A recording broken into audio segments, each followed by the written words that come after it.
students, we meet again, but this time not with the previous unit that we had on instructional methods. Now we go to peer teaching, BET2101, and the title of the unit is Peer Teaching and Media Practicals. As we discuss this unit, this is a preparation for you when you go to your classroom. There are certain things that you should be able to do. However, as you do those things, then you start with teaching your peers. That's why the title of the unit is a peer teaching. You start by practicing teaching your fellow students. And then when you come to teach the ordinary class, you have acquired the skills that are necessary. So let's look at what is your take home after this lesson. So let's look at the expected learning outcomes. So by the end of this lecture, you should be able to define the term peer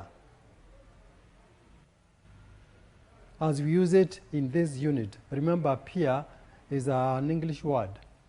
You should also be able to describe what peer teaching entails. I would also expect you to highlight the features of peer teaching. And of course, at the end of it all, what advantages does peer teaching give to the practicing teacher? Those are the take home that I would expect you to have. Now, let's start by defining the word peer. Peer can be used in many ways. It can be used as a verb, and it can also be used as a noun. Let's start with a verb, peer as a verb. As a verb, for example, if I have lost something or dropped something, I'll look for it. I'll peer, looking or searching for something intently. But we are not interested in the peer as a verb for this lesson. We are interested in the word peer as a noun. So, as a noun, what does the word peer mean? It means a person who has the same legal status, somebody who is another's equal. It can also mean somebody who is equal to another in terms of age.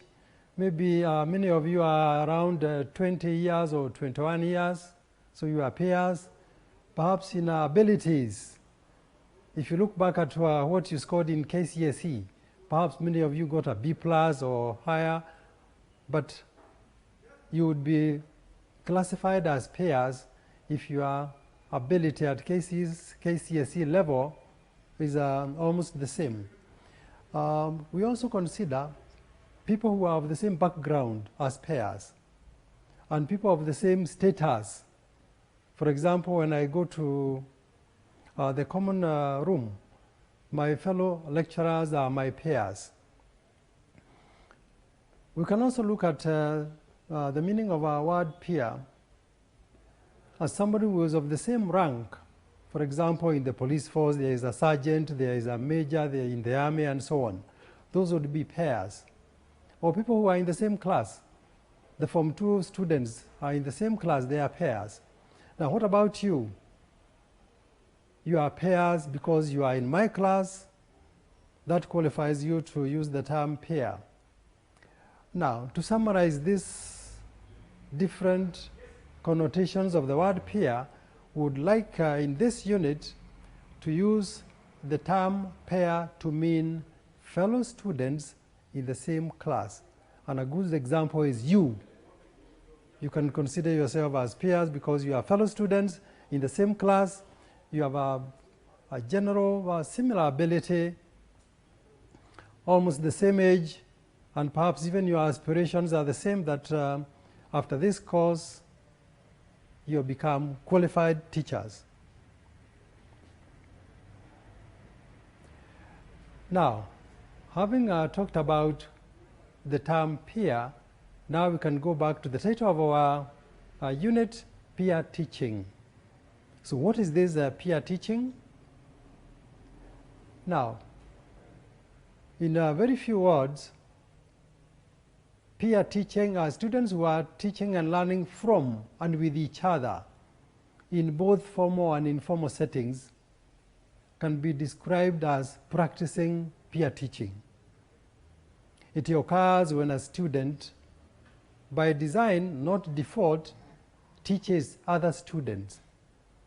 In other words, a teacher delegates some teaching duties to the students, who then they go and prepare, and then they'll come in front of fellow students or the peers and teach a topic or a subtopic as assigned by the teacher. Now, if we look at some of these scholars in this area, we have a citation from Whitman in 1998. And he posits that peer teaching involves one or more students teaching other students in a particular topic or subject area with a belief that to teach is to learn twice. What does Whitman mean by this? A student has prepared and prepared very well. So as he prepares, he learns. But then as he teaches the other students, he is going over what he had researched on. So it's like he is now learning twice. Therefore, you can look at Whitman's definition of peer teaching as a student teaching other students in a topic with a belief that when I teach, I have learned twice. Now, for example, in your class, you could select one student randomly, and then you assign him or her a topic. For example, a common topic would be pollution and conservation in our hometown. So this student is expected to go and prepare, to do a bit of research using primary sources, secondary sources, visiting the actual sites, collecting information, collecting data, analyzing that data, and finally prepare to present what the student has found about pollution and conservation in the hometown. The student will present to the other students. As they listen, they will take down the facts, the information, the findings, the experiences this student went through when they were conducting their research for the benefit of fellow students, the peers. So in this case, peer teaching, it does not come in an ad hoc manner. The teacher will assign a student a topic to go and prepare on. So the student takes up that assignment like a project, but this project will be short term. And then the student must prepare for that. This preparation involves researching. You must go and do your research in a library, web-based sources, interviewing stakeholders, and so on, so that finally you have got enough information to go and present. If I would give an example, last year, the students in a similar class like yours, your predecessors, we practiced a bit of peer teaching, and in this case, we had a topic that is very similar to this pollution and conservation in our hometown. Now, in this town, Thika, main campus of Mount Kenya University, we have Thika River. Thika and Chania River, they meet, and after they meet or converge, it now becomes one river, Thika River. So Thika River stretches for about 10 kilometers within the municipality boundaries, from a Blue Post Hotel where there is a bridge. It goes through residential areas, then it goes through areas that have industries, factories, and so on, and finally through plantation, pineapple plantation, where the company actually plants its own pineapples before it starts to process and then export. So one of the students was assigned that task, but it was felt it was going to take too long. So what did they do? They decided to pair up, and then they divided up the area in which they were going to investigate into sections. So 2 students were assigned the town area, where they looked at the extent of pollution, the causes of that pollution, the pollutants, and finally made recommendations on what can be done to conserve the town environment. The other group was assigned the area covered by the river around the industries. What effluents do those industries or those factories pour into the river? And the third group was assigned the plantation area, those large pineapple farms. And they were interested in looking at those fertilizers, those inorganic fertilizers that the company uses when they are growing their pineapples. When it rains, what happens? There's something that is washed down into the river, most of which will be those residues of minerals, and that's what they were now investigating. After a week, they came back, they consulted various sources in the library, they consulted the internet, and they came up with very informative write-ups. And the next week, they now went into peer teaching. This peer teaching involved all those 6 students. They consolidated their findings into one lesson, and they told the fellow students. It was very, very interesting to find out their experiences, what they found out as they were moving from the town area to the industrial area and then to the farmland. It became very interesting. And then after that, the fellow students gave feedback. They asked questions, they made suggestions, they made comments. It was interactive. And each one of them learned something from the other. So what are some of the features of peer teaching? So we must remember from the start or the beginning that as fellow students, peers are not experts, and they are also not qualified teachers. They are all in a similar situation, but they can share their diverse experiences on a topic, and then they benefit from each other. Each person has something to contribute. And then when we share, or when they share, there's a mutual learning. We always learn something from the other person. Nobody has a monopoly of ideas. You have your idea, I have mine. He or she has different experiences. We put them on the table, we learn from one another. Secondly, peer teaching offers students an opportunity to learn from each other. Whatever experiences I have and whatever experiences you have, we are able to share and we learn from one another. Then we would also, the third feature is that peer teaching gives students more practice than the traditional teaching. In the traditional setup, the teacher will come and present in 40 minutes and go away. In peer teaching, it takes much longer because each student is contributing, and therefore there is much more material to be shared. Then very, very important, our number 4 here, through peer teaching, students learn how to learn. This is not confined to the classroom, that even at, when they qualify and as adults, this ability to learn on your own, independently, is a skill that is a life skill that you can use outside the school setup.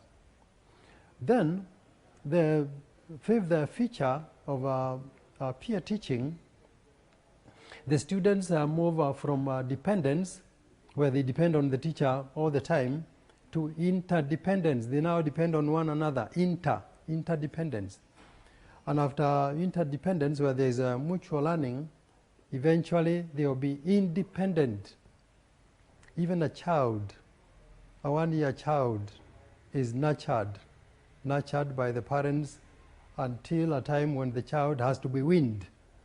After weaning, the child will continue learning, and it will come to a time when the child will have to be now independent after adolescence.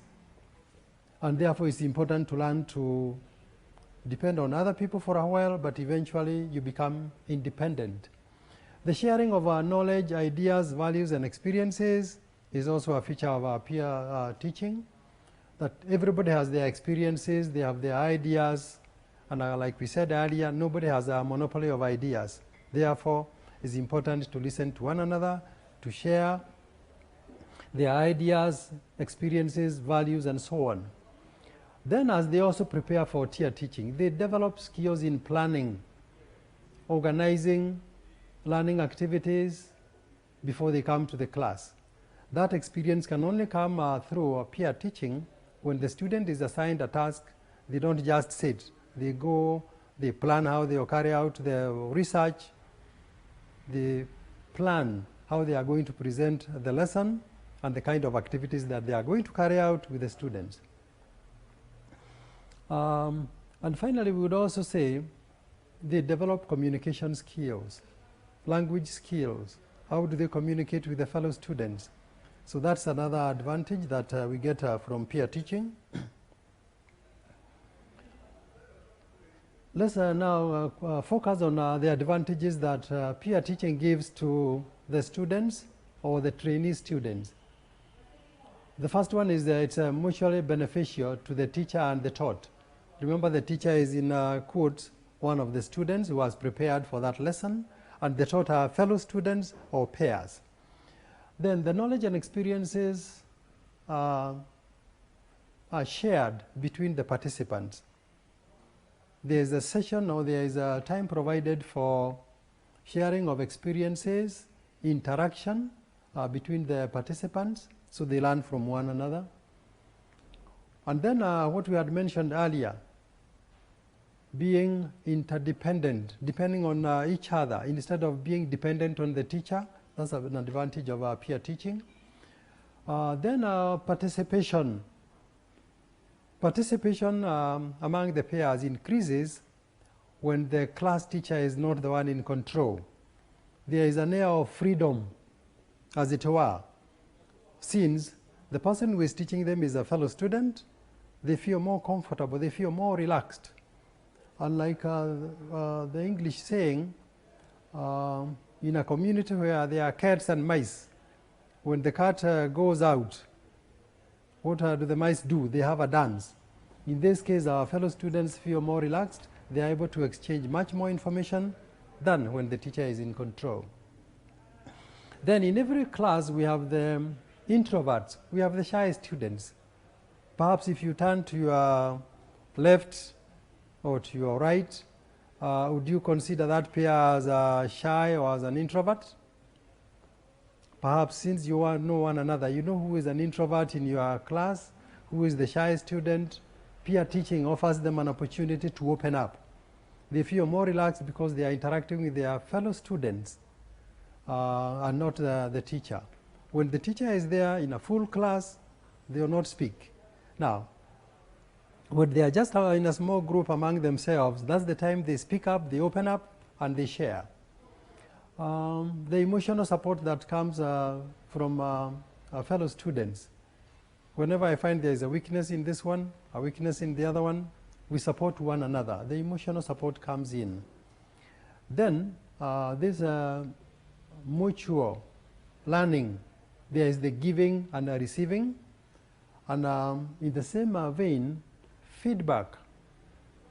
When the student has taught fellow students or the peers, when the lesson comes to an end, the taught or the students now, they give feedback in terms of questions, making comments, making suggestions to the person who was teaching them, and they have that interchange or exchange.